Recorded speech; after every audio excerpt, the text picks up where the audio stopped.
ल साथीहरू, आज चाहिँ म यता टेक्सासको वेइकोमा रहेको उडवे पार्कमा आएको छु। रुममा बस्दा बस्दा एकदम अब मनमा होइन एकदम फ्रस्ट्रेसन जस्तो हुन्छ क्या। त्यो भावनाले चाहिँ म प्रकृतिमा रमाउनको लागि आज चाहिँ म उडवेको पार्कमा आएको छु। यतातिर चाहिँ हाम्रो उडवे लेक हो यो होइन। यो चाहिँ पारि चाहिँ अब पुलमा गाडीहरू हिँडिराखेका छन्। उतातिर चाहिँ कन्स्ट्रक्सनको काम भइरहेको छ। जे होस् अब एकदम राम्रो छ होइन साथीहरू। जसलाई चाहिँ यो प्रकृति मनपर्छ, प्रकृतिसँग नजिक छ, उहाँहरू चाहिँ यस्तो ठाउँमा आएर रमाउँदा एकदम राम्रो हुन्छ होइन। किनभने चाहिँ अहिले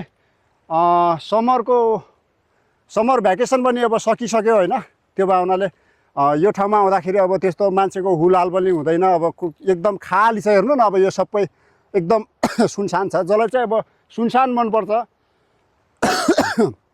उहाँहरू चाहिँ यस्तो ठाउँमा आउँदा हुन्छ होइन। किनभनेपछि यहाँ आएर अब हुन्छ नि त अब कहिलेकाहीँ होइन, अब कोठामा बस्दा बस्दा होइन एकदम आफ्नो भित्रको दिलको आवाज निकालेर अब हामी कराउन सकेका हुँदैनौँ, चिच्याउन सकेका हुँदैनौँ। हामी त अब नेपालमा होइन, नेपालमा एकदम वनपाखा जङ्गलतिर गएर अर्को साथीलाई होइन ओहो भनेर अब एकदम चिच्याएर बोलाउने अब बानी परेका मान्छे होइन। त्यसरी चाहिँ चिच्याउन नपाउँदाखेरि चाहिँ हामी अब उकुस न मुकुस भएका हुन्छौँ क्या कोठामा बस्दा बस्दा होइन।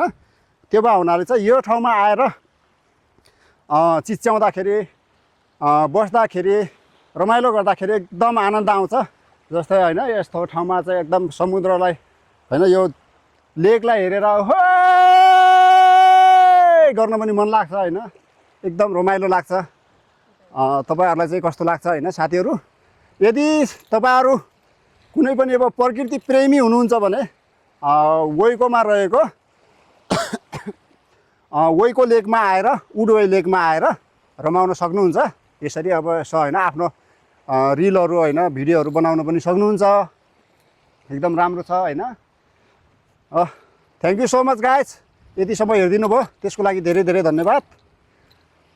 राम्रो लाग्यो भने लाइक कमेन्ट सेयर गर्नु होला।